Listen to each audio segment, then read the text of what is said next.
Comment nous, on est devenus à devenir paysans? En fait, on a eu, une folle envie de changer le monde, comme je dis. On était sur notre canapé avec Manu, on était là: «Purée, ce monde, il va vraiment pas bien, donc quoi faire pour changer ce monde?» Parce que râler sur son canapé, c'est bien, mais agir, c'est mieux. Et en fait, on s'est dit: «Quel est le premier maillon de la chaîne? Quel est le point central de tout?» Et très rapidement, on s'est rendu compte que c'était, la nourriture et donc l'agriculture et donc la paysannerie.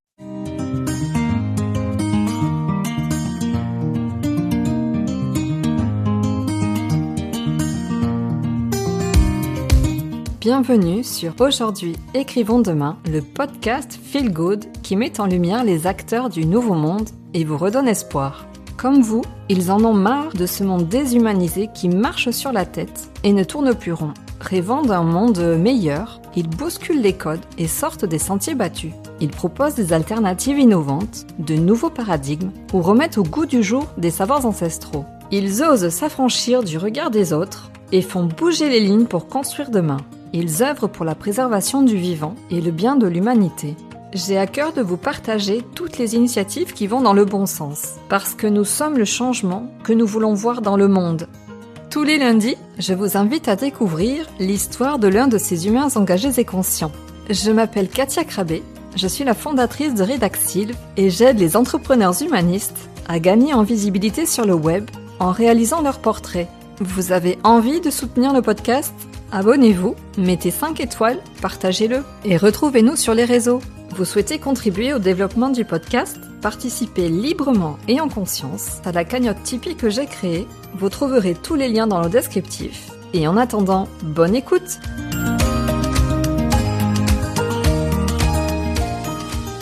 Aujourd'hui, j'ai l'honneur d'interviewer Kyria Gay. Bonjour Kyria, comment vas-tu? Bonjour, c'est moi qui ai l'honneur d'être interviewée par toi. Et moi, j'ai décidé dans ma vie d'aller bien chaque jour, que Dieu m'offre, donc je vais super bien. Super, écoute, alors merci d'être là et de faire ce que tu fais. On te connaît peut-être davantage sous le pseudo de La Table de Gaïa. En tout cas, c'est comme ça, moi, que je t'avais découverte un peu avant les derniers événements dans le monde de l'agriculture. Donc, ça fait un petit moment que je te suis. Donc, sur les réseaux sociaux, c'est le nom du restaurant fermier que tu as créé avec Manu, ton mari. Restaurant rattaché à la ferme Les Champs de Gaïa, donc situé à Montjoie en Couserans, en Ariège. Donc, je suis très honorée que tu aies accepté mon invitation. Je crois que je l'ai déjà dit, mais je te le redis. D'ailleurs, pour quelle raison est-ce que tu as accepté de participer et de prendre la parole sur mon podcast? Parce que, comme je dis, hein, chaque petite lumière font des grandes étincelles et font des grands soleils, donc du coup, à partir du moment où on me donne la parole pour parler de la paysannerie, pour parler, de la nature, pour parler de notre forêt intérieure, je suis là et j'essaye au maximum de répondre présente. C'est pour ça aussi que je te dis que c'est aussi et surtout un honneur pour moi, de pouvoir parler de tout ça et qu'on me donne la parole et qu'on m'écoute parler de tout ça parce qu'il y a beaucoup de médias qui ont coupé et qui coupent encore ma parole donc écoute, chaque manière de diffuser est la meilleure. Merci pour ça. Pour ceux qui ne te connaîtraient pas encore, pour reprendre un petit peu l'histoire de ce que tu fais avec ton mari, donc Manu, tu gères la ferme Les Champs de Gaïa. Comment est-ce que tu en es venue à devenir paysanne? Parce que tu fais quand même la différence entre agriculteur et paysan. Alors toi, tu te présentes comme plutôt paysanne ou agricultrice finalement? Plutôt paysanne et je parle vraiment de la paysannerie, tout le temps dans toutes mes prises de parole et je mets à l'honneur la paysannerie. Comment nous on est devenus à devenir paysans? En fait, on a eu, une folle envie de changer le monde, comme je dis. On était sur notre canapé avec Manu, on était là: «Purée, ce monde, il va vraiment pas bien, donc quoi faire pour changer ce monde?» Parce que râler sur son canapé, c'est bien, mais agir, c'est mieux. Et en fait, on s'est dit: «Quel est le premier maillon de la chaîne? Quel est le point central de tout?» Et très rapidement, on s'est rendu compte que c'était, la nourriture et donc l'agriculture et donc la paysannerie. Donc on s'est lancé corps et âme dans dans une ferme qu'on a achetée à crédit, parce qu'on n'avait pas un euro en poche à ce moment-là et en fait, très rapidement, on s'est rendu compte que financièrement, on n'allait jamais s'en sortir parce que les rouages de l'agriculture aujourd'hui sont vraiment trop importants et trop enchaînants pour qu'on s'en sorte, simplement de notre travail. Sauf si éventuellement on n'a pas de crédit, mais c'est rare et nous, du coup, on avait des crédits. Donc on a décidé de valoriser chacune de nos productions en faisant ce restaurant fermier parce qu'on voulait garder ce modèle de ferme vivante, de ferme vivrière, de ferme à l'image des fermes de nos aïeux. Penser un peu comme dans un circuit fermé, comme dans une symbiose en fait de chaque production Et donc, chacune de nos mini-productions sont valorisées dans notre restaurant fermier. Votre leitmotiv, je l'ai entendu plusieurs fois de ta bouche, c'est produire ce que nous vous servons. C'est ça, Ouais. exactement, oui, oui. On en est là. Donc là, nous, aujourd'hui, on a réussi l'exploit à avoir à peu près 80 de ce qui se trouve dans nos assiettes qui est produit sur place. On est à 15 sur les 20 restants avec, des producteurs locaux et donc il nous reste que 5 qui viennent de la grande et moyenne surface, mais chose qu'on est en train de diminuer d'année en année. Donc en fait, c'était un vrai challenge au début et ça devient une réalité aujourd'hui après 10 ans. Comment vous avez appris? Parce que c'était pas du tout, votre formation initiale, votre parcours, peut-être pas de famille paysanne ou agricultrice, initialement, donc comment? Alors, pas tu as absolument raison, on n'était ni agriculteur ni restaurateur. Manu, lui, était charpentier. Moi, j'étais dans les langues, j'étais dans le secrétariat trilingue. Comment on a appris? Beh, parce qu'on est des êtres humains et que chaque être humain a la capacité d'apprendre de ses erreurs. On a fait beaucoup d'erreurs et bon, on avait déjà cette folle envie d'apprendre déjà, qui est inhérente aussi à chaque être humain et en fait, beh, voilà, on a appris, de par nos expériences. La première année, beh, ça a pas été, toujours fructueux. La deuxième année non plus. La troisième année, ça allait un peu mieux et puis d'année en année, bah, ça allait de mieux en mieux et aujourd'hui, même encore aujourd'hui d'ailleurs, on en apprend, tous les jours et on s'améliore encore et c'est ça, je pense, qui fait partie de la beauté de la vie, justement, cet apprentissage constant. Donc c'est vrai que ça peut paraître assez étonnant pour beaucoup, mais oui, je le redis, on peut apprendre tout et tu vois, ça me fait penser un petit peu à ce syndrome de l'imposteur. Au début, c'était un petit peu ça qui était là et en fait, j'en parlais avec ma sœur parce qu'elle aussi, elle l'avait énormément et en fait, ça m'est venu spontanément et je lui ai dit: «Mais en fait, on est tous des imposteurs au final, personne ne sait rien faire au début et c'est en faisant qu'on devient qui on a décidé d'être. À partir du moment où, bah, j'étais dans ma cuisine et bah, j'étais chef cuistot. À partir du moment où je suis dans mon jardin en train de semer quelque chose et beh, j'étais maraîchère. Même si c'était ma première fois, même si c'était pas forcément toujours la meilleure façon de faire, c'est à partir du moment où on fait qu'on devient qui on est et qui on a envie d'être. Donc ce syndrome-là de l'imposteur est en train, et même d'ailleurs maintenant plus existant du tout et du coup, bah, ça révèle en fait des nouveaux challenges et on apprend et c'est comme ça qu'on en est devenu aujourd'hui ce qu'on est aujourd'hui. Oui, parce que vous avez des cultures, vous avez des animaux en élevage, enfin, c'est quand même assez incroyable, pour mettre un peu les mains dans la terre, là, je suis ouvrière maraîchère, moi, depuis un peu plus d'1 an. Tant que je crois qu'on ne met pas les mains dedans, on se rend pas compte, ce que c'est, en fait, c'est mon ma chef de culture qui disait à midi: «Il faut pas croire que en plantant 3 carottes et 2 pommes de terre, ça y est, on s'improvise maraîcher ou que c'est hyper facile». En fait, pas du tout. Faut observer, il faut comprendre l'environnement, puis il y a plein de variables qu'on maîtrise pas. Oui, ça paraît assez incroyable de voir ce que vous avez réalisé, j'ai envie de dire aussi en si peu de temps quand même, et puis c'est pas un enfin quand tu vois, quand tu partages, sur les réseaux ce que vous faites au niveau du restaurant, c'est presque gastronomique ou peut-être même que c'est gastronomique. Il y a une attention dans la présentation, j'imagine le jeu des textures, des couleurs, c'est beau. Il y a beaucoup aussi d'esthétique, comme si vous valorisiez aussi ou sublimiez le vivant avec lequel vous travaillez chaque jour. Moi, ça me paraît assez incroyable effectivement de pouvoir combiner autant d'activités, à 4 Beh, bras quoi. on n'a pas fait tout d'un coup, comme je te dis, hein, déjà, quand on a commencé, on a commencé en tant que producteur de semences, toujours dans cette idée d'aller vraiment au 1er maillon de tout ce qui existe, quoi. Donc on a été producteur de semences. Il s'est passé ce qui s'est passé et en fait, on s'est rendu compte que vraiment financièrement, on s'en sortirait pas. Du coup, on a décidé de faire ce restaurant fermier et donc au départ, on n'en était pas à 80 tu vois? Au départ, on a déjà construit le restaurant, ce qui nous a pris quand même, une année entière et après, beh, on se fournissait auprès de producteurs locaux. Ensuite, la deuxième année, chut, on a mis un coup de cravache sur la ferme. Ensuite, de nouveau, un coup de cravache l'année d'après sur le restaurant. Tu vois? On a monté, en fait, au fur et à mesure. Pareil, donc du coup, au niveau de ce qu'on produit, tu demandais, on produit effectivement fruits, légumes, viande, œufs, miel. En viande, on est sur du bœuf, on est sur du porc, on est sur, de l'oie fermière et l'oie, tu vois, pour une petite anecdote, au départ, on faisait du canard, sauf qu'on se faisait manger systématiquement tous nos canards par le renard, la fouine, la martre, les oiseaux du ciel, bon voilà. Donc du coup, beh, on s'est dit: «On va essayer les oies» et là, ça va mieux. Donc du coup, tu vois, en fait, on a fait en fonction de nos expériences. Pareil, au début, on a commencé en faisant de la brebis. La brebis, finalement, on a vu que c'était pas adapté parce qu'on avait un terrain très humide. Du coup, on a mis les vaches. Ça s'est monté au fur et à mesure. Donc là, ça fait maintenant 10 ans qu'on fait ça. Effectivement, on a un gros panel maintenant de production. Là, cette année, on va faire une nouvelle production. Ça va être la production des poissons. Parce que ça me rend triste de pas travailler le poisson et en même temps, je veux pas de pêche qui ne soit pas durable ou de pêche qui vienne d'on ne sait où et du coup, j'ai envie d'être maître de ce que je sers dans mes assiettes. C'est marrant aussi ce que tu dis par rapport à notre cuisine qui est gastronomique, c'est qu'en fait, dans notre idée, notre restaurant est quand même loin de tout. Il est dans notre ferme, en Ariège, au milieu des montagnes, c'est magnifique, mais pour faire venir les gens, il fallait que notre cuisine soit irréprochable. Donc on a essayé de travailler en fait chaque produit et en même temps de mettre en avant et de respecter chacun de nos produits parce que chacun de nos produits a été aimé à un moment ou à un autre, voire même sur toute la chaîne de production. Donc moi, quand je sors une assiette, en fait, c'est de l'amour en barre, j'ai envie de dire, parce que vraiment, ça a été mes bébés et mes chouchous, que ce soit au niveau, des légumes, des fruits, de la viande, du miel, des œufs. Enfin, vraiment, chaque produit a été fait avec toute notre énergie, parce que comme tu dis, hein, c'est vraiment très, très prenant et c'est quand même assez physique aussi.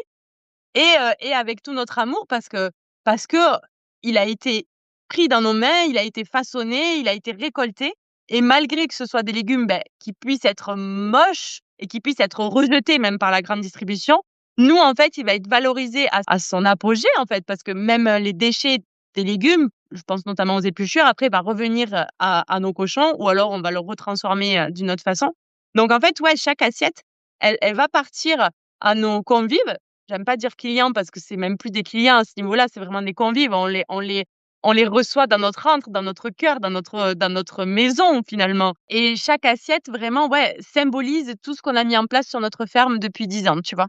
Donc oui, oui, je suis d'accord avec toi et en même temps, on a voulu une cuisine, qui soit irréprochable. Alors gastronomique, je sais pas qui dit si un restaurant est gastronomique, bistronomique ou quoi, mais moi, ce que j'aime à dire, c'est gastronomie fermière. Oui, quand je dis gastronomique, c'est peut-être par rapport à la représentation que j'en ai. Enfin, c'est pas juste un steak et des frites et une salade à côté, c'est très élaboré, C'est enfin, travaillé, ouais. semble-t-il. Voilà, c'est travaillé. C'est beau ce que vous faites. J'ai une question un petit peu sensible qu'une auditrice, m'a posée, quelqu'un qui est très sensible pour les animaux, qui suit un petit peu ce que tu fais et qui s'est posé la question. En fait, il y a 2 niveaux dans la question. Donc vous élevez les animaux, vous vous y attachez donc très probablement. Vous les tuez pour ensuite donc les présenter dans votre restaurant extra, peut-être même les consommer et elle se posait la question de 2 émotionnellement, psychologiquement, comment est-ce que vous gérez ça? Puisque, C'est voilà, elle très, dit: «Mais très intéressant. vous y êtes Ouais. certainement attaché, donc comment c'est possible?» Et concrètement, est-ce que c'est encadré? Est-ce que vous le faites à la ferme, légalement? Enfin, qu'est-ce qui est autorisé? Est-ce que vous le faites chez vous? Voilà, il y avait 2 niveaux, émotionnellement et concrètement dans la matière, comment ça se gère? C'est très, très intéressant et je remercie ton auditrice, pour le respect de cette question parce que ça m'arrive d'avoir, de la violence par rapport à ces questions-là et là, j'ai plus envie de subir ça et du coup, et effectivement, je vais l'expliquer, très très brièvement, mais en même temps, très très fermement parce que en fait, moi, il faut savoir que j'ai été végétarienne pendant, plus de 10 ans avant d'avoir cette ferme. Donc du coup, tout ce qui est, conscience animale, bien-être animal, enfin, c'est quelque chose qui a été travaillé pendant longtemps et que j'ai réfléchi pendant longtemps. Comme je te dis, j'ai eu mes 2 grossesses en étant végétarienne, donc c'est quelque chose qui me touche particulièrement. Sauf qu'en fait, en devenant paysanne, je me suis rendue compte de l'utilité absolument c'est même la pierre angulaire, en fait, d'une ferme, l'animal. Sans l'animal, l'agriculture n'existe pas. Et c'est d'ailleurs un gros problème actuellement. Les éleveurs sont dans le collimateur du gouvernement. Pourquoi? Parce que en fait, à partir du moment où le jour où il n'y a plus d'éleveurs, il n'y a plus d'agriculture en France. Il y a plusieurs raisons, je vais pas partir dessus parce que, de toute façon, à un moment donné, je vais faire un live même d'1 heure pour expliquer tout ça. Mais déjà, on peut dire très rapidement pourquoi. Déjà, au niveau de croire, comment expliquer ça? Au niveau des plantations végétale, il faut des engrais et le meilleur engrais et le plus naturel, ça va être le fumier des animaux, déjà. Donc ça, c'est absolument primordial. Sinon, on utilise des engrais chimiques et c'est ce que rêvent les industriels, en fait et en mettant de la violence, en fait, sur les éleveurs, on joue le jeu des industriels parce qu'en fait, on amène à utiliser des engrais chimiques plutôt que des engrais naturels. Ensuite, il faut savoir que l'animal, souvent, est dans des prairies qui ne sont pas, cultivables. En tout cas, moi, dans le modèle de ferme que je prône, c'est utiliser l'animal pour des endroits qui ne sont pas cultivables. Donc en fait, l'animal nous offre des protéines assimilables à l'être humain à partir d'herbes que nous, on ne pourrait pas assimiler et dans des parties, du coup, qui ne pourraient pas être cultivables et nous, d'ailleurs, dans notre cas, dans notre ferme, les vaches sont dans des endroits qui ne sont pas cultivables. Soit c'est des forêts, donc soit je rase mes forêts et donc du coup, je tue la biodiversité de milliers d'animaux pour en fait, faire des cultures ou soit je mets mes vaches qui, en fait, créent aussi un écosystème énorme. Et ça, tu vois, dans cette façon de penser, je pense qu'il y a pas dans la façon de penser du véganisme ou du végétarisme, en fait, il y a pas tout tout qui est pris en compte dans le cercle vertueux du monde, en fait, même du monde entier et de la planète entière et de comment ça fonctionne dans l'écosystème. Notamment, comme je te dis, pour moi, les fermes qui sont les plus écologiques, ça va être des fermes bocagères avec des petites prairies un peu partout, des endroits où ça peut être cultivé avec des rotations et donc du coup, en fait, l'animal est absolument au centre et au cœur du système. Tu vois, c'est pareil, mes cochons, ils sont dans un endroit, qui est complètement forestier, en pente, où en fait, on ne pourra absolument rien faire. Et donc, les cochons sont là pour utiliser cette partie-là et en même temps, manger tous les déchets que nous, on pourrait pas manger et ils nous offrent après leur viande derrière. Donc moi, c'est toute une vision, en fait, animiste finalement et je l'ai déjà dit, sur d'autres endroits. Je suis d'origine amérindienne, donc moi, l'animal, en fait, est respecté du début à la fin et même, en fait, dans toute sa splendeur parce que même les os sont utilisés, tu vois? Il y a pas un gâchis, il y a pas une chose qui va être gâchée quand l'animal nous offre sa vie. Donc émotionnellement, pareil, si je parle aussi des oies, tu vois pourquoi on a voulu absolument faire des canards? Pourquoi? Parce que dans un endroit de notre ferme, on avait un endroit qui était très, très humide. Donc absolument impossible de rien faire sur cette zone. Donc soit on l'a laissé comme ça, effectivement, ou soit, du coup, on a créé une mare, c'est-à-dire qu'on a juste fait un trou et elle s'est remplie. Et là, du coup, on s'est dit, des canards, c'est super. Donc on a mis des canards. Bon, finalement, on a mis des oies, pas pour d'autres raisons. Mais au final, en fait, tu vois, c'est pour être dans ce cercle-là et en fait, que l'idée, c'est que ce soit à nous de nous adapter à notre terroir, à notre territoire et à notre ferme, plutôt qu'en fait, ce soit la ferme qui s'adapte à nous. Parce que là, effectivement, on aurait pu aussi, détruire des écosystèmes entiers pour des cultures. Ensuite, il y a une chose aussi qu'il faut se mettre en tête, c'est que moi, personnellement, je tue beaucoup plus d'animaux sur mon maraîchage que sur mes prairies à vaches. Et ça, c'est un truc qu'on oublie complètement et que les gens, n'arrivent pas à assimiler. Mmh. Sur 1 hectare de blé, il y a des millions de fois plus d'animaux morts et dans des conditions atroces, hein. Vraiment, hein, quand tu vois passer un tracteur, quand tu passes après un tracteur qui vient de passer la charrue, mais c'est une hécatombe et c'est une dégradation des sols qui est affreux, tu vois? Et ça, on a tendance à l'oublier alors que, c'est une réalité également. Donc, oui, effectivement, quand j'amène un veau non, j'allais dire un veau, mais on n'amène jamais de veau à l'abattoir. Quand on amène un bœuf à l'abattoir, oui, c'est un veau qui va effectivement se sacrifier pour nourrir, en fait, plus de 300 personnes et dans le respect de l'animal, de l'écologie, de l'humain et en fait, dans ce cercle vertueux. Voilà, mais ça, c'est vraiment un live que j'ai envie de faire parce que tellement de choses à dire. Je suis juste à la surface de la question et émotionnellement, du coup, quand je suis d'accord avec ça, avec cette pensée et avec pourquoi je le fais, émotionnellement, j'accepte. J'accepte et même alors ça, j'ai déjà eu, des critiques par rapport à ça, mais vraiment, nous, on prie déjà. Je suis désolée, c'est très intime, hein, comme conversation, j on demande grâce à chaque animal qu'on tue et à chaque arbre qu'on abat, vraiment, c'est une réalité et du coup, on est vraiment dans ce cercle vertueux-là, quoi. Et ensuite, au niveau de l'abattage, on a la chance d'avoir un abattoir agréé qui est à combien? À 10 kilomètres de chez nous et qui est un abattoir à taille humaine et où on se bat pour le garder. Donc, du coup, on les fait, dans les règles, de notre service d'hygiène. Par contre, on se fait nous-mêmes la découpe parce que ça, on a le droit, on a l'infrastructure et pour les petits animaux, on a des dérogations pour le faire nous parce qu'en fait, on n'a pas d'abattoir agréé à côté. Voilà, donc ça, c'est les façons de faire et c'est la manière, dont on a choisi, de le faire pour être en cohérence avec ce qu'on fait, avec ce qu'on dit et montrer aussi cet exemple-là et montrer que oui, c'est possible d'avoir, une agriculture cohérente et que même c'est souhaitable d'avoir une agriculture cohérente avec l'animal, l'humain, le végétal, la terre entière et même en fait, ouais, tout l'écosystème entier, tu vois? Merci infiniment en tout cas pour, ton authenticité de bien vouloir effectivement répondre à cette question qui est pas simple, parce qu'on peut facilement être dans le jugement. Mais c'est vrai que ça suscite beaucoup de questions et je t'ai entendu, je sais plus sur quelle interview, est-ce que c'était Tocsin, je sais plus, expliquer en tout cas l'importance de cet écosystème et de comment, tout prendre en compte et que s'il y a plus d'animaux, c'est tout qui s'effondre en fait. Effectivement, là, l'animal comme tu dis, dans ce que j'ai compris, a une place centrale et après effectivement, Comment est-ce qu'on peut aller jusqu'à tuer un animal dont on s'est occupé? Tu dis bien, moi, je vois plus quelque chose de l'ordre de la gratitude aussi quand tu dis, «Un animal peut nourrir Alors, tant de personnes» et cetera.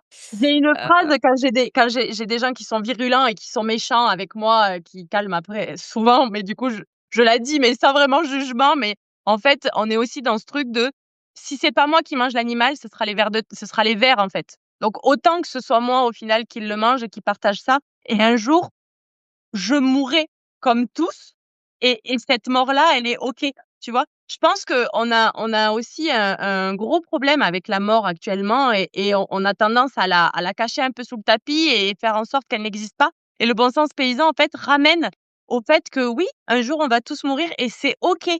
Tu vois? Moi, je suis vraiment OK avec cette mort-là, et le fait de la côtoyer, en fait, régulièrement, même si c'est pas vraiment régulièrement, hein, parce que je suis pas à tuer un animal par jour, hein, faut quand même, pas croire ça non plus, hein. Donc du coup, en fait, ça rappelle que la mort, elle fait aussi partie de la vie et elle est aussi belle que la vie au final, et c'est pas un problème, en fait, la mort. C'est pas un problème, c'est un passage et tout va bien aussi, comme ça, et aujourd'hui, pour pouvoir vivre, si j'ai besoin de la mort d'autres personnes, et d'autres personnes entre guillemets, d'autres animaux, et ben, c'est OK aussi, et c'est ça, et c'est vraiment de l'ordre de la gratitude, et c'est dans ce sens-là où, tu vois, moi, quand je mange de la viande, il y a toujours cet aspect de l'animal où je dis: «Ouais, merci, merci parce que tu as été là et parce que tu m'offres ça», et grâce à ça, même, j'ai envie de dire, chaque jour de ma vie, j'essaye d'honorer les animaux que j'ai mangés, tu vois? Parce que tu m'as donné ta vie, certes, mais cette vie-là, je veux qu'elle soit saine et que je puisse montrer l'exemple derrière. Tu fais, les choses avec une conscience, aussi accrue. Mmh. J'essaye au maximum. Tu as fait référence au bon sens paysan. Je t'entends souvent faire référence à cette notion-là. C'est quoi pour toi le bon sens paysan? Alors, tu sais quoi? Je vais même aller plus loin, et d'ailleurs, ça va être le sujet de mes prochaines conférences, c'est même l'intelligence paysanne dont maintenant j'ai Mmh. envie de faire référence. Parce que c'est même encore plus que le bon sens paysan. Déjà parce que l'intelligence paysanne, c'est au féminin et que je pense que c'est, éperdument féminin, cette histoire de bon sens paysan. Parce que, beh, c'est l'amour de la nature, et c'est en fait, renouveler constamment, les choses pour qu'en fait ça puisse continuer et perdurer dans le temps, et en fait pour moi l'intelligence paysanne ou le bon sens paysan, c'est déjà apprendre continuellement de ce que la nature nous offre. C'est également, être en accord avec ce qui est en train de se passer, avec ce qu'on est en train d'accepter, et c'est évoluer sans cesse. Tu vois, là, peut-être que je te dis des choses qui, dans 2 ans, tu me reposeras les mêmes questions, et j'aurai un autre avis, et c'est OK. Parce qu'on est là sur terre pour avancer, pour continuer à évoluer, et en fait à devenir de toujours meilleur, toujours, ouais, c'est ça, du coup, en perpétuelle évolution, et la nature, je trouve qu'elle nous amène à ça.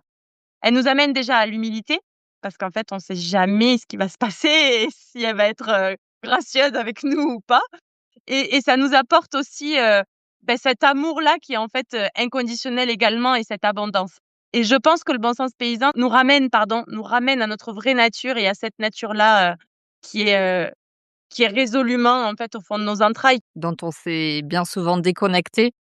Mais j'ai l'impression quand on lit un petit peu ce qui se passe dans les réseaux, quand on voit la mobilisation des citoyens, enfin voilà, autour de aussi de l'agriculture, des paysans, il y a quelque chose quand même q j'ai l'impression qui est en train de se passer aussi. Un peu plus, on avance un petit peu plus, j'ai l'impression dans alors est-ce que c'est l'éveil de conscience collective? Je ne sais pas, mais ça remue en tout cas. J'espère. Moi, en tout cas, j'essaye d'être résolument optimiste, donc j'ai envie de dire oui, et en même temps, j'ai envie de dire aussi que, de toute façon, chaque personne crée le monde qu'elle a envie qu'on ait. Donc moi, en tout cas, j'essaye au maximum, en toute humilité, de montrer cet exemple-là. Je sais qu'on est des milliers à le faire également, et du coup, ça ne peut que aller dans ce sens. Tu sais, des fois, je me dis, parce que bon, j'ai quand même des fois des moments de doute, et je me dis: «Mais en fait, ce n'est pas possible autrement». Pourquoi? Parce que il y a de plus en plus de gens éveillés. Tu peux pas être éveillé et puis, en fait, te rendormir. Du coup, forcément, objectivement, dans les chiffres, il y en a de plus en plus. Parce que, ceux qui sont déjà éveillés sont éveillés, et donc du coup, ça amène d'autres à s'éveiller, et donc du coup, il y en a de plus en plus. J'ose espérer, et en même temps, de ma manière, résolument optimiste que j'ai envie d'avoir et que j'ai envie surtout de diffuser autour de moi.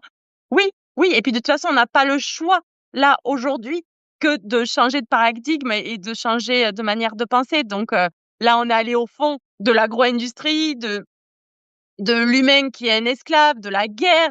On n'a jamais eu autant de guerres sur Terre, on n'a jamais eu autant de cochonneries à manger, on n'a jamais été autant pris par les industries, pas que l'agro-industrie. On n'a jamais eu autant de mondialisation. Je pense qu'on peut difficilement faire pire et donc du coup, pour moi, il va quand même y avoir un réveil de conscience parce qu'en fait, c'est obligé, c'est primordial. Sinon, l'humanité s'éteindra et c'est, je pense pas, le but. On est le 28 janvier aujourd'hui, quand on enregistre. Justement, il en est où le «combat» entre guillemets des agriculteurs? Alors le combat des agriculteurs, c'est très difficile d'en parler pour C'est moi un parce que sujet sensible pour moi aussi. déjà, il est là depuis, c'est que le combat des agriculteurs pour moi, il est là depuis déjà pas mal d'années, voire décennies. Pour moi, la DNC, ça a été que le révélateur, en fait, de ce qui se passait, le déclencheur, en fait, de prise de conscience de ce qui se passait et du coup, aujourd'hui, donc il y a eu la vaccination qui a été, j'allais dire proposée, mais plutôt obligée, sur la DNC, en tout cas sur ça. Les agriculteurs sont quand même très en colère.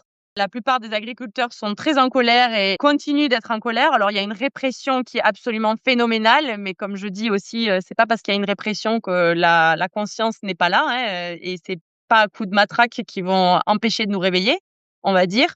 D'ailleurs, pour l'anecdote, aujourd'hui, j'étais à la gendarmerie pour un sujet totalement différent et les gendarmes eux-mêmes m'ont dit, «Bravo pour ce que tu as fait et bravo pour ce que vous faites» et on est vraiment embêtés de ce qui se passe, aujourd'hui, tu vois? Donc même l'éveil des consciences se fait Mmh. au sein des forces de l'ordre et ça va soit de toute façon, tout le monde va mourir avec les agriculteurs ou soit les gens vont prendre conscience que, l'agriculture aujourd'hui est absolument primordiale. Il y a pas d'autre option, en fait. Soit on tombe dans le chaos ou soit on tombe dans la vie. Il y a pas d'autre choix aujourd'hui. Du coup, au niveau de la DNC, bon, beh, beaucoup ont vacciné, rapidement sous la pression parce qu'il y avait une réelle pression financière, de menaces, de tout. En fait, ils nous ont dit absolument de tout. Mais il y a quand même une troupe d'irréductibles dont, je fais partie, qui n'avons pas vacciné et qui ne vaccineront pas tant que nous n'avons pas des réponses à nos questions. Moi, je suis absolument d'accord pour vacciner toutes nos vaches, mais j'ai besoin de réponses. Alors peut-être que je suis assez naïve et que je devrais pas me poser de questions, mais voilà, ma conscience personnelle me demande d'avoir des réponses à ces questions-là. Donc, on verra bien si on a ces questions et on ira devant les tribunaux pour éventuellement avoir ces réponses. Tu as diffusé là ces jours-ci, ton échange avec des services vétérinaires. C'est vrai que c'est surréaliste en fait. Moi, c'est Oui, pas ça c'est me ça. rappelait quand même, la période Covid où quand tu poses des questions, en fait, la seule réponse qu'on te donne, c'est obligatoire et il faut faire vacciner les animaux. Et toi, C'est tu ça, interroges les c'est ça. autorisations, conditionnelles, enfin et on parle pas des éventuels traitements qui existent aussi, donc il y a une espèce de bis Oui, oui, et repetita puis avec les animaux qui est juste, hallucinant et ouais. elle a coupé très rapidement court d'ailleurs à la conversation, Mmh. pourtant moi je trouvais ça très intéressant. Elle a répondu à absolument aucune question. Alors d'un côté, c'était 30 jours après, il y aurait pas d'abattage. Après, c'était 40 jours. En fait, elle savait pas. Nous, en fait, ça protège même pas l'abattage. Donc en fait, pour une maladie, qui tue, même pas 1 des vaches qui sont atteintes de la maladie, enfin à un moment donné, comme je le dis, on est libre quand même dans nos champs de savoir quelle génétique on a envie d'avoir, comment on sélectionne nos animaux, parce que ça aussi j'en ai pas parlé chez les animaux, mais il y a énormément de sélection qu'on fait, au sein de nos animaux pour en fait avoir des animaux plus forts. Moi, par exemple, c'est vraiment la résistance à la maladie qui prime surtout et ben du coup, je préférerais même qu'il y ait une de mes vaches qui meure plutôt que pour avoir cette génétique-là de force et en fait, avoir l'immunité naturelle qui se fasse plutôt que de vacciner avec un produit, dont je ne peux pas avoir confiance étant donné qu'il n'y a même pas d'autorisation de mise sur le marché. Donc effectivement, ça peut faire, rager, ça peut jaser, mais on restera libre dans nos bottes et à faire ça et là, il y a aussi il y a aussi des menaces, de ne plus pouvoir être exploitant agricole, mais dans ces conditions-là, effectivement, je ne serai plus, paysanne, en tout cas comme ils l'entendent. Je ne serai plus paysanne déclarée, mais je continuerai à avoir mes animaux et à faire ma vie, comme je l'entends. Ils trouvent tous les moyens de faire pression et de vous intimider et de vous faire, flancher. C'est ça, et basé sur absolument rien du tout, du flan, du flou artistique, et puis c'est ça surtout, tu vois? Là, on parle de la DNC sur ce vaccin, mais en fait, au niveau des apiculteurs, c'est la même chose. Il y a des normes de plus en plus étriquantes. Au niveau des pépiniéristes, c'est pareil, les maraîchers, c'est pareil, avec les semences, avec tout, en fait, ils essayent de nous cantonner de plus en plus pour qu'en fait, on soit totalement dépendant des grandes institutions mais voilà, hier, j'ai fait un live sur ça. Les paysans emmerdent royalement le gouvernement et tous ceux qui veulent nous enfermer, eh bien, continuons à emmerder grandement nos politiciens et soyons autonomes et continuons à avoir des fermes, résilientes, en fait. Parce que la question, elle est là, elle est surtout là.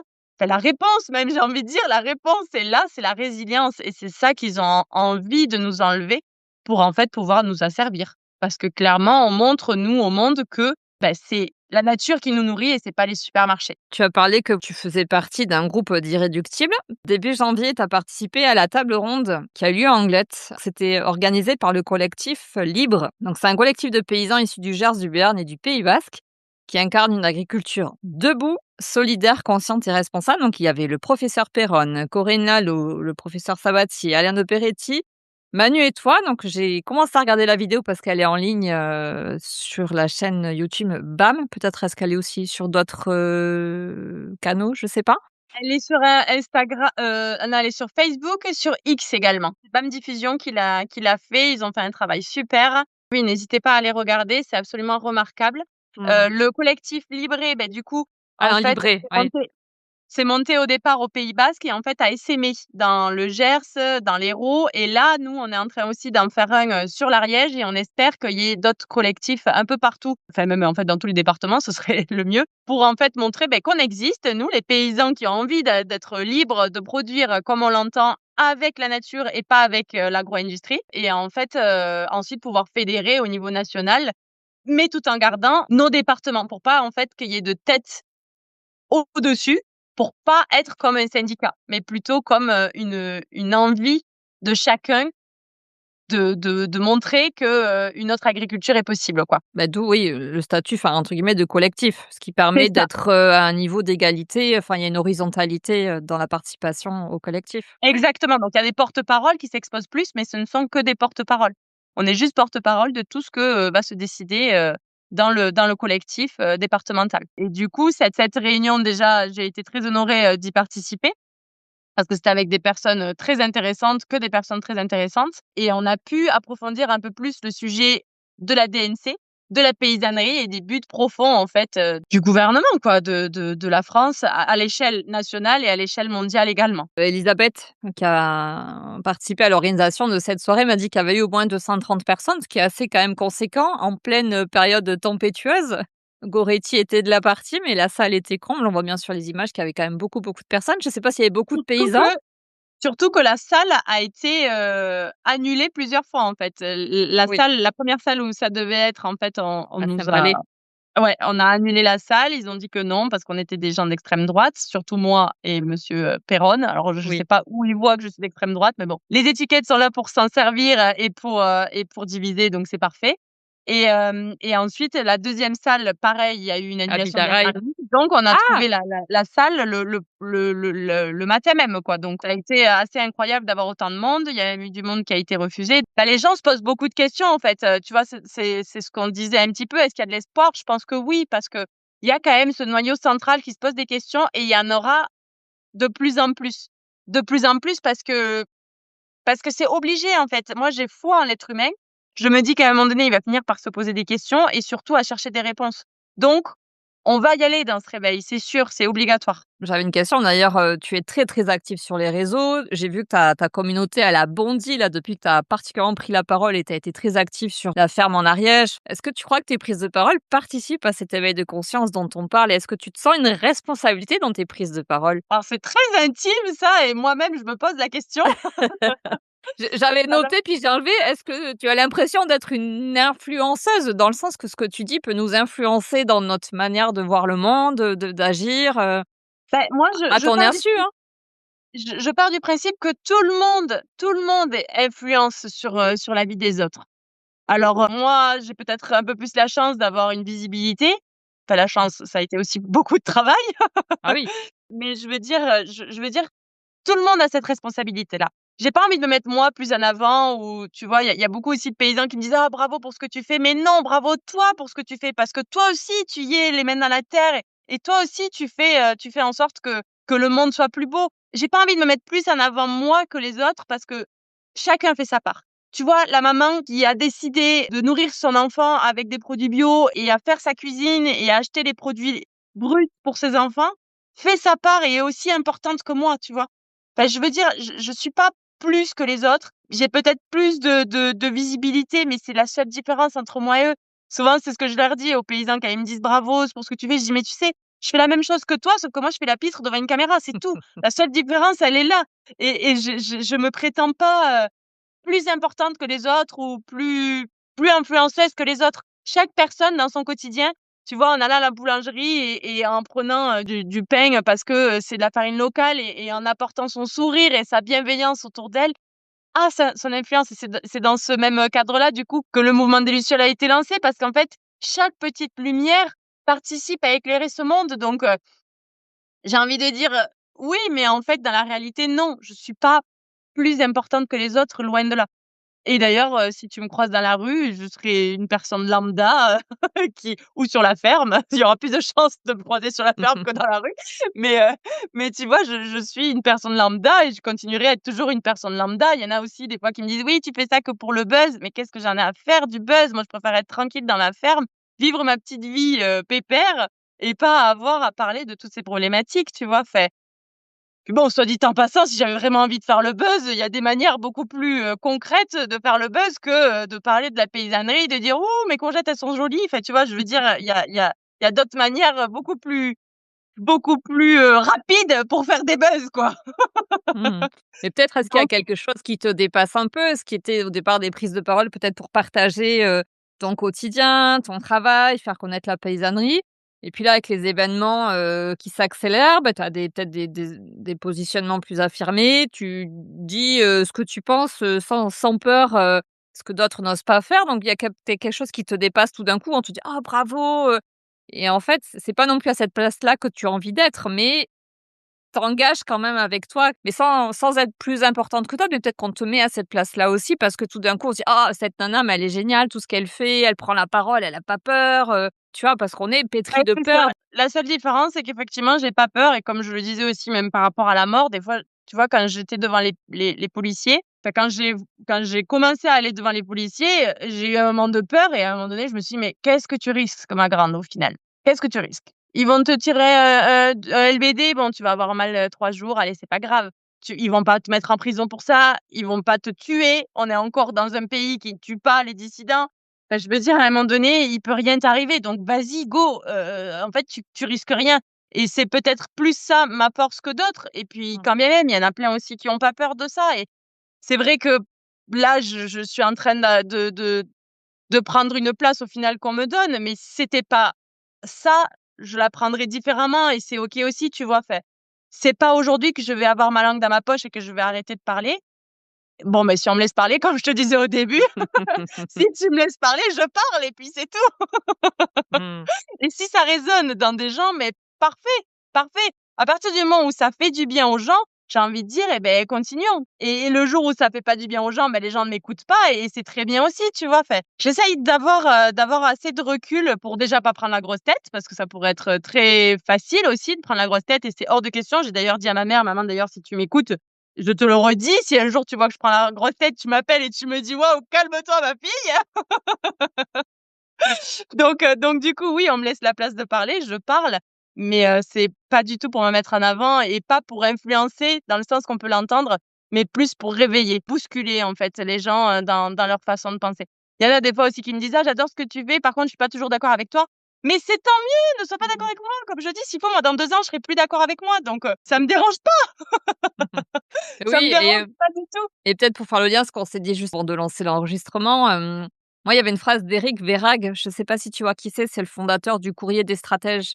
Oui, oui. Il avait créé le mouvement, Rester libre et pour lui, son leitmotiv, c'était, mourir debout et pas vivre à genoux et il y a quelque chose comme ça et on en parlait, voilà, moi aussi, il y a quelque chose comme ça, c'est-à-dire que qu'est-ce qu'on risque, fondamentalement, le pire de tout, ce serait que la vie s'arrête, mais quand on est droit dans ses bottes et qu'on veut plus être dans la dissonance et être, raccord avec ses convictions et bon, ben Le voilà, en pire fait, de tout le pire de tout pour moi, c'est de vivre dans la peur continuellement de: «Oh mais qu'est-ce qui va se passer si je dis ça? Qu'est-ce qui va se passer si je fais ça? Qu'est-ce qui» non, en fait, non. Pour moi, le pire de tout, c'est ça et j'ai décidé de plus avoir peur. Alors, je suis pas une sainte, hein, j'ai encore peur, hein, mais tu vois, quand je sens qu'à un moment donné, j'ai peur, je me dis: «OK, c'est quoi la réalité de ta peur?» Mmh. Effectivement, si je suis au bord d'un précipice, bon, ma réalité de ma peur, c'est que je peux tomber. Bon, OK, je me recule. Mais là, dans des trucs comme ça, la réalité de ma peur, c'est quoi? Il y en a pas, il y en a pas. Autant que je parle du jugement, mais qui me juge? J'en ai rien à faire, c'est pas parce qu'on va me juger que ça va changer la réalité de qui je suis. Je sais même pas qui je suis, fondamentalement, donc qui va juger qui je suis alors que moi-même je sais à moitié ou même, peut-être un dixième de qui je suis, enfin et puis peut-être que comme je suis pas dans le jugement, j'ai moins peur du jugement des autres, je sais pas. Mais en tout cas, on me donne cette place donc je la prends, mais toujours en conscience et toujours en me disant: «Voilà, ma parole, si elle a une importance, c'est pour la nature, pour la paysannerie et pour le bon sens et l'intelligence paysanne». Tu as fait référence tout à l'heure au mouvement des lucioles. C'est quoi le mouvement des lucioles? Bah, le mouvement des lucioles, comme je t'expliquais, c'est vraiment une prise de conscience de chaque personne qui est une petite lumière qui va participer à remettre de la lumière dans ce monde. Là, aujourd'hui, on le voit, tu as cette espèce de grisâtre qui arrive partout, que ce soit dans nos têtes, que ce soit dans les villes, même dans les voitures. Il y a plus de couleur nulle part, il y a plus de Oui, lumière nulle part. exact. Et moi, j'ai la chance de vivre dans la ferme, donc du coup, d'avoir cet accès à la lumière, aux couleurs, en tout cas, de l'herbe, des fleurs, des arbres. Bon, là, c'est l'hiver, c'est assez gris aussi. Mais du coup, ça permet en fait de responsabiliser chaque personne, de se dire: «OK, ben moi, je décide d'être aussi une lumière de ce monde et d'éclairer ce monde qui en a besoin, quoi». Tu as fait un réel, ces jours-ci, j'aimais beaucoup ta phrase, alors j'ai pas tout noté, mais on ne change pas ce monde en l'énonçant seulement, on le change en devenant chaque jour ce que l'on aimerait voir exister autour de nous. Donc c'est Ouais, exactement toi c'est ce que ça, tu fais, au c'est quotidien exactement et ça. tu engages aussi les autres à faire de même. Moi, Mmh. j'ai beaucoup de gens qui me contactent et alors ils sont adorables et ils sont pétris de bonnes intentions et qui me disent: «Oui, mais il faudrait que vous fassiez ça, il faudrait que vous fassiez ça». Moi, maintenant, je leur dis: «Ben, faites, faites. On a besoin aussi de vous qui faites. Moi, je fais ma part comme je peux. Aujourd'hui, vous faites votre part et soyez ce que vous voulez, être». Alors c'est quoi ta raison d'être aujourd'hui? Pourquoi tu te lèves le matin? Qu'est-ce qui te motive à faire tout ce que tu fais? Ma raison d'être aujourd'hui, c'est tous les jours d'être fière de moi et de ce que je fais. Vraiment, il y a ce côté qui s'éveille en moi de me dire: «OK, quelle est la personne que tu as envie de devenir? Quelle est la personne que tu as envie d'être?» Et tous les jours, en fait, je me dis et chaque, épreuve, hein, parce qu'on a des épreuves, tant et plus et sur chaque épreuve, OK, comment tu vas la sublimer? Comment tu vas faire en sorte que cette épreuve, en fait, elle illumine ta vie plutôt qu'elle l'éteigne et que dans toutes les épreuves, je puisse garder mon sourire, garder ma foi et garder ma lucidité au final, tu vois? Et ça revient quand même à l'amour et à ce que la nature, en fait, nous offre. Moi, je l'ai toujours dit, j'ai toujours, cherché, une croyance, j'ai toujours cherché Dieu quelque part. Je suis allée voir, dans le Coran, dans la Torah, dans la Bible, je suis allée voir, les bouddhistes, je suis allée voir un peu partout. Les animistes également, avec, mes origines amérindiennes, enfin voilà. Et je me suis dit: «Si créateur il y a, voyons sa créature finalement et voyons surtout la nature». Mon plus grand maître, ça a toujours été la nature et dans la nature, on voit qu'il y a une telle abondance, un tel amour au final pour l'être humain et puis partout que qu'aujourd'hui j'aspire qu'à ça, en fait. J'aspire à être, à faire de plus en plus un dans cette nature et dans cet amour. Qu'est-ce que tu auras envie de dire aujourd'hui à la petite Kyria? À la petite Kyria, Ouais.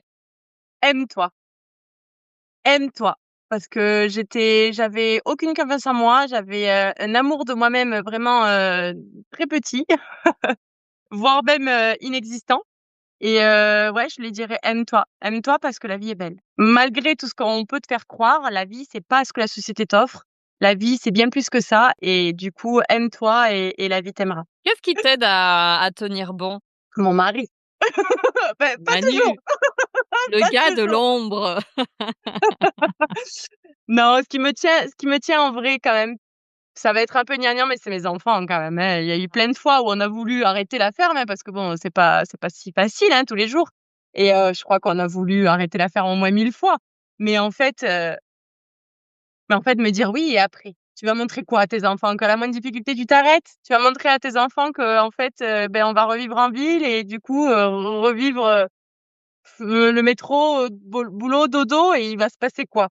Rien, rien de plus, rien de moins, donc autant continuer et tu verras bien ce qui se passe et au final, on a plus de surprises, de belles surprises que de mauvaises surprises, donc c'est peut-être un peu gnangnan, mais ça va être mes enfants qui m'aident à tenir et ma foi aussi, j'essaye de garder la foi. Il y a une phrase qui peut-être aideront d'autres personnes et qui m'a beaucoup aidée dans des moments très difficiles. C'est je ne sais pas pourquoi, je ne sais pas comment, mais tout ce qui m'arrive est pour mon plus grand bien. Et ça, tu vois, cette phrase, elle permet aussi de sublimer, comme je te disais, les épreuves en disant, OK, peut-être effectivement que là, aujourd'hui, c'est dur, tu sais pas pourquoi, mais s'il faut dans 2, 3, 4 mois, ou voire même peut-être 1 ou 2 ans, eh bien, en fait, tu verras que ce sera la plus belle chose qui t'est arrivée et c'est OK, quoi. Et que de toute façon, toutes les épreuves qui te sont données sont surmontables pour toi aujourd'hui. Donc surmonte-le, ça ira, tout va bien et continue. J'ai une phrase accrochée à mon mur de Marion Dubé. Elle est romancière, elle a écrit des bouquins, thérapeutiques autour du rire et cetera. Elle a écrit aussi des oracles et c'est: «La vie met sur notre chemin seulement les épreuves que nous sommes en mesure de supporter». Ouais, ben c'est ça, tu vois? Ça va être vraiment ça. Et ensuite, il y a une autre chose qui me vient et que j'essaye de mettre dans ma vie, enfin que j'essaye, plus même, enfin que j'essaye, tous les jours, c'est la gratitude. L'être humain, je me suis rendu compte qu'il était foncièrement ingrat. Mais de toujours, en fait, de tout le temps, tu vois? Il y a un moment donné où tu dis: «Ouais, c'est trop bien, j'ai eu le job de mes rêves» et puis, 1 an après, tu es là: «Putain, mais il me casse les couilles, ce boulot», tu vois? Même avec mon mari, des fois, à un moment donné, pareil, hein, on n'est pas un couple parfait, hein, il y a des hauts et des bas et je me raccroche souvent à ça en me disant: «Oui, mais là, tu râles sur le mari que tu as, mais quand il est venu te séduire et qu'il est venu, tu étais bien contente qu'il soit là, donc rattache-toi à ça et à cette gratitude-là qu'en fait, aujourd'hui, beh, il est avec toi, tu vois? Et c'est beau et cette gratitude-là, j'essaye vraiment de l'avoir, tout le temps, partout, beh, comme on le disait aussi avec les animaux, tu vois? Et même et que rien savoir que rien n'est acquis. Dans une récolte, ben, en fait, oui, j'aurais pu tout perdre donc là, bah, de récolter, mes tomates, mes courgettes, mes salades et ben, merci parce qu'en fait, j'aurais pu rien avoir. Il y a eu des années où j'ai rien eu et c'était OK aussi et en même temps, rien nous est dû et c'est la gratitude aussi m'aide beaucoup à me focaliser sur ce qui va bien dans ma vie plutôt que sur ce qui va pas et en fait, ça permet de switcher, en fait, de façon de penser. Tu vois? Tu peux te dire: «Ouais, mais attends, là, ça va pas du tout parce que, il y a que des pâtes à manger, ça va pas, gna gna gni, on n'a pas d'argent, on sait pas comment faire et cetera» et puis, en fait, tu peux switcher en disant: «Ouais, mais c'est trop génial, on a des pâtes à manger et en plus, on a de la sauce tomate du jardin. Mais c'est parfait, mais c'est génial, trop bien et en plus, on le mange avec, mes enfants qui sont en bonne santé, mon mari qui me casse pas trop les pieds et ben, encore mieux, tu vois? Donc ouais, j'essaye de garder cet optimisme, en fait, à travers la gratitude qui m'aide énormément depuis longtemps maintenant. Je le mets en application depuis mes 18 ans au moins, tu vois? Et qui a pas toujours été facile et Dieu sait si j'en ai eu des épreuves, mais là, on n'aura vraiment pas le temps de tous en parler, d'en parler de tous, mais en tout cas, ouais, cette gratitude-là m'a permis de garder mon sourire et ma joie de vivre et ma foi surtout en la vie. Et puis, il vaut mieux vivre la vie qu'on a aujourd'hui parce que, comme je disais, on est né pour mourir. À un moment donné, ça va s'arrêter. Donc, quitte à s'arrêter un jour, autant en profiter, le moment qu'on passe sur terre, quoi. J'interviewe les acteurs du Nouveau Monde. C'est quoi pour toi le Nouveau Monde, Kyria? Le nouveau monde, pour moi, c'est une relation avec la nature, bien sûr. Quelle question! Pour moi, le nouveau monde, c'est, des humains centrés sur déjà leurs vrais besoins, pas les besoins que la société leur demande et en respect avec eux-mêmes, les autres êtres humains et surtout la nature. Pour moi, le nouveau monde ne se fera pas sans mère nature. Se rendre compte qu'en fait, on n'est fait que de poussière d'étoiles. En fait, quand on réfléchit vraiment, à ce cercle de la vie, moi Et à je ce me perds cirque. dans des méandres qui sont incroyables parce qu'en fait, on mange, tu vois, une carotte. Une carotte, c'est quoi? C'est rien, c'est une graine et de la terre et de l'eau. Enfin vraiment, c'est absolument rien du tout et on est là à manger ça comme si de rien n'était alors que c'est juste un miracle continuel de la vie. Et je pense que c'est ça, en fait, le nouveau monde. C'est se rendre compte du miracle de chaque jour, de chaque seconde et de chaque chose qui est en train de se passer. À un moment donné, quand j'avais du temps, j'écrivais pas mal de poèmes et j'avais écrit un poème sur le miracle d'une caresse. Parce qu'en fait, il y a tellement quand tu y penses, pour qu'il y ait cette caresse aujourd'hui, à cet instant T, qui vienne sur ton bras ou sur ton corps, mais il y a des milliers de configurations qui a existé pour avoir uniquement cette caresse, tu vois? Il a fallu que tu naisses, que l'autre naisse, que vous rencontriez, que vous grandissiez, que vous ayez une éducation. Enfin, il y a en fait, c'est même, impensable tous les tenants et les aboutissants pour arriver à cet instant T et du coup, pour moi, le nouveau monde, il sera résolument conscient de la chance qu'on a d'être sur cette terre et résolument plein de gratitude pour cette terre qui, en fait, nous nourrit nous loge, nous soigne, nous fait absolument tout, tout, tout et qui ne demande rien. Là, on est juste en train d'être des enfants ingrats qui la détruisons à longueur de temps et elle est toujours là en train de donner et de continuer à donner et de continuer à faire de son mieux perpétuellement. Et ouais, le nouveau monde pour moi sera résolument avec cet amour de la terre, recevoir cet amour de la terre et lui rendre en fait cet amour de la terre. Moi, je vois l'humanité un peu aujourd'hui comme un adolescent, tu vois, ingrat, complètement ingrat de ses parents.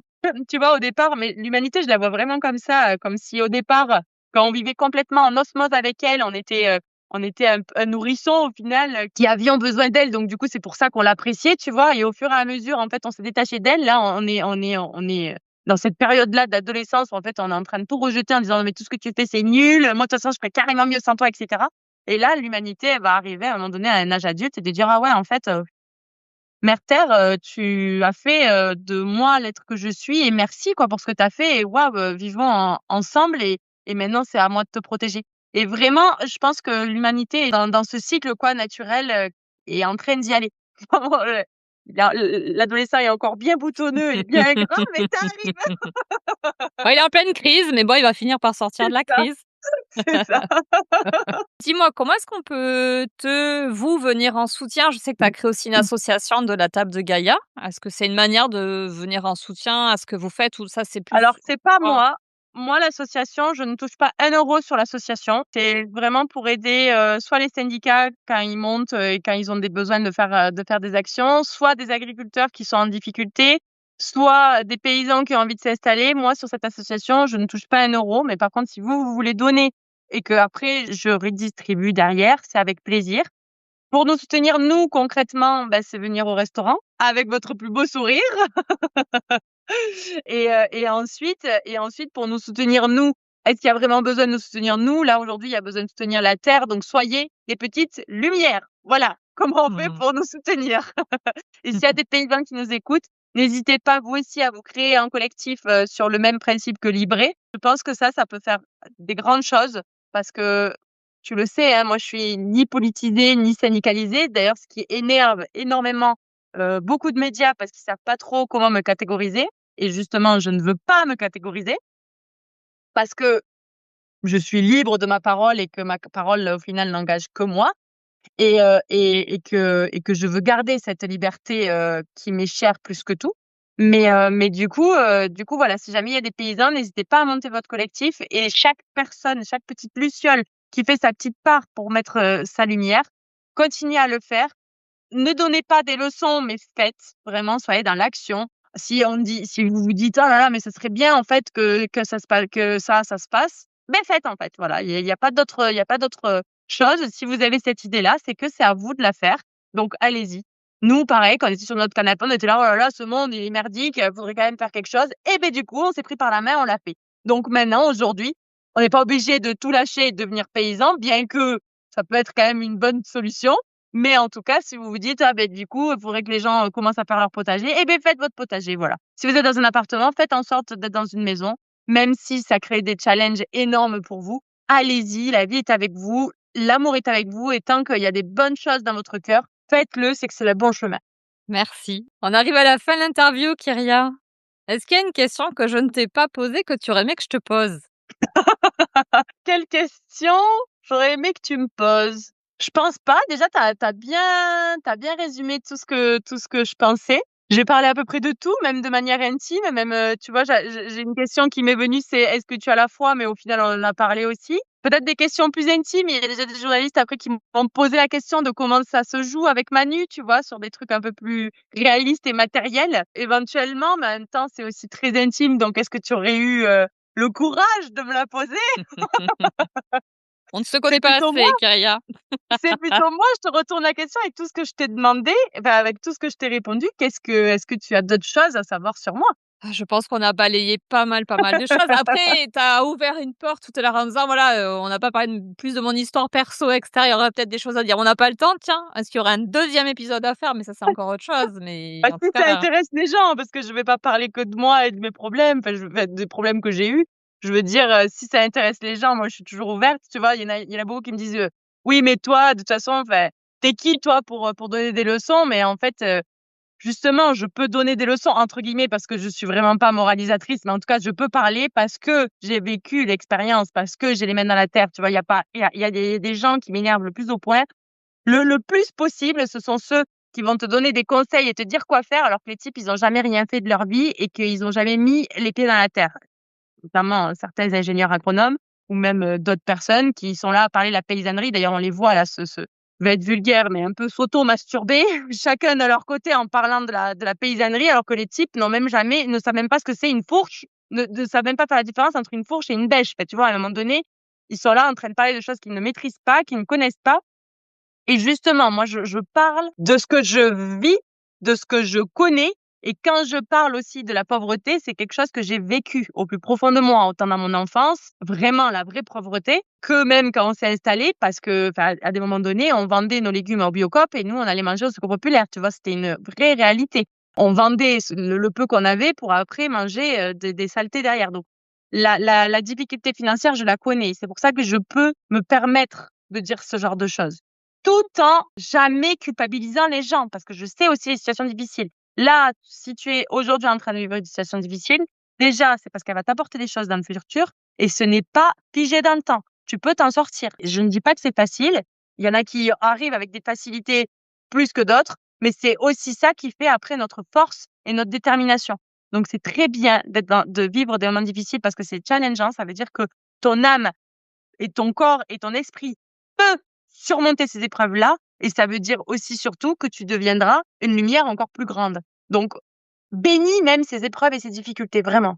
Tu t'adresses à moi directement là, non? Je sais pas à qui doit l'entendre, mais je le dis.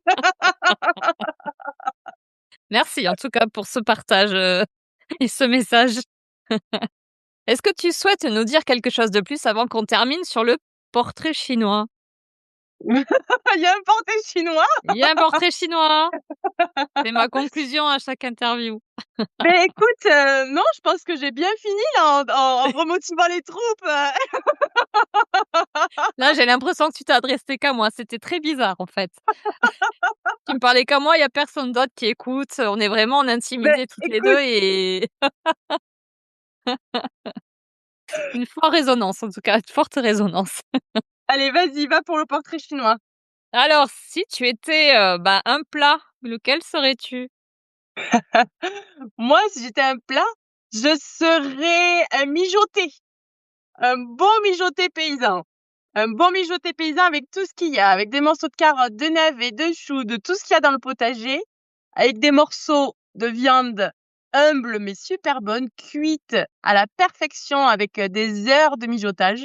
Tu vois, un plat qui paye pas de mine, qui est pas du tout instagrammable, mais qui par contre, dès que tu commences à le goûter, t'es là, waouh, ok, avec plus de légumes que de viande finalement, mais avec un goût incroyable et qui mature même avec le temps. Tu vois que même le lendemain, le surlendemain, il est encore meilleur et même tu rajoutes encore et vraiment cette potée paysanne, ouais, moi je pense que je serais plutôt ça. Si tu étais un livre? Alors je sais pas si j'étais un livre, mais en tout cas, il y a un livre qui me vient en tête qui m'a beaucoup, beaucoup, beaucoup aidée. C'est Conversation avec Dieu, qui m'a fait m'ouvrir sur d'autres façons d'avoir conscience de mon monde. Et alors, je sais pas si je peux me rapprocher de ça. En fait, tu vois, c'est pas si j'étais un livre moi personnellement, mais en tout cas, c'est un livre qui me parle énormément et que je relis d'ailleurs régulièrement, surtout le premier et le deuxième, parce qu'il résonne énormément en moi et qu'à chaque fois que je le lis, il y a des nouvelles façons d'interpréter qui sont incroyables. Si tu étais un dicton? Alors moi, c'est mon dicton préféré, mes 2 dictons préférés, c'est: «Ils ont essayé de nous enterrer, mais le problème, c'est qu'ils ont pas capté qu'on était des graines». Ça, c'est vraiment, ce que je ressens énormément, dans ce qui est en train de se passer aujourd'hui. Et il y a aussi un autre dicton parce que quand on a monté le restaurant fermier, en fait, on savait pas que ça se faisait pas et du coup, on l'a fait et donc du coup, il y a cette phrase qui résonne souvent en moi, c'est: «On savait pas que c'était impossible, du coup, on l'a fait». Et en fait, à partir du moment où tu sais pas que quelque chose ne peut pas se faire, et ben, en fait, tu le fais parce que tu t'en rends pas compte que c'est pas possible. Donc il y a vraiment ces 2 dictons qui me correspondent plutôt pas mal.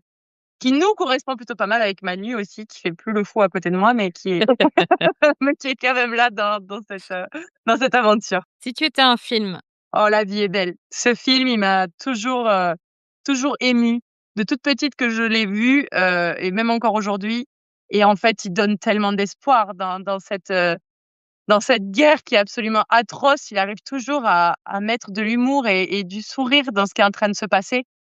Et je pense que si j'étais un film, ce serait ça, un peu faire le clown malgré les épreuves et pour en fait rallier les autres à la cause de l'amour et du rire, quoi. Et le dernier, si tu étais un super-héros, une super-héroïne? Je m'identifie beaucoup à Pocahontas. Alors je sais pas si c'est une super-héros, mais moi j'ai envie de dire que oui, parce qu'elle a quand même réussi à ouvrir le cœur de John Smith, qui était quand même bien bien fermé au départ. Du coup, ouais, c'est une super-héros un peu du quotidien qui est vraiment en phase avec ses valeurs, avec son cœur et qui, du coup, avec Grammaire Feuillage en plus, qui écoute ses anciennes, ses aïeules. Je sais pas si c'est une super-héros, mais en tout cas, je m'identifie beaucoup à Pocahontas depuis toute petite et je continue encore plus aujourd'hui. Surtout qu'en plus, vraiment, mon arrière-grand-mère était Cheyenne, donc encore plus de manière viscérale, quoi. Merci Kyria pour ta participation. Merci beaucoup à toi, surtout pour ton invitation. C'est très agréable. Et ouais, on a optimisé le temps qui nous était donné, parfait. Et merci beaucoup pour votre écoute. Alors j'espère que le parcours et l'engagement de Kyria vous auront inspiré. Alors n'hésitez pas à la contacter directement sur ses réseaux. On n'a pas précisé où est-ce qu'on peut te trouver et comment on peut communiquer avec toi. Sur Instagram, Facebook et TikTok, la table de Gaïa, tout simplement. La table de Gaïa avec un Y. Et si jamais vous savez pas pourquoi c'est la table de Gaïa avec un Y, c'est parce que notre nom de famille, c'est Gay, G-A-Y. Et donc, du coup, sur notre canapé, quand on refaisait le monde, on se disait, mais comment on va appeler cette ferme? Et les champs de Gay, c'était pas foufou. Et du coup, on a rajouté un A, ça a fait Gaïa, et on a dit, waouh, mais c'est exactement ça, c'est les champs de Gaïa. Et puis Parce que Gaïa, on sait Gaïa, la la déesse terre. terre-mère, bien entendu. Et donc, du coup, Mmh. quand le restaurant a ouvert, la table de Gaïa aussi, le nom, la table de Gaïa, s'est imposé à nous dans la continuité, en fait, des chants de Gaïa. Donc on mettra tous les liens dans la description de cet épisode. À bientôt. J'espère que vous avez pris plaisir à nous écouter. Si vous avez aimé cet épisode, mettez 5 étoiles et un commentaire sur votre plateforme d'écoute préférée. Vous aiderez le podcast à gagner en visibilité. Si vous souhaitez continuer à découvrir les histoires de ces acteurs du Nouveau Monde, abonnez-vous. Et si vous voulez connaître les coulisses, rejoignez-nous sur les réseaux. Tous les liens sont dans le descriptif. Merci d'avoir pris le temps de passer ce moment avec nous. Je vous dis à très vite pour un nouveau témoignage d'une belle âme.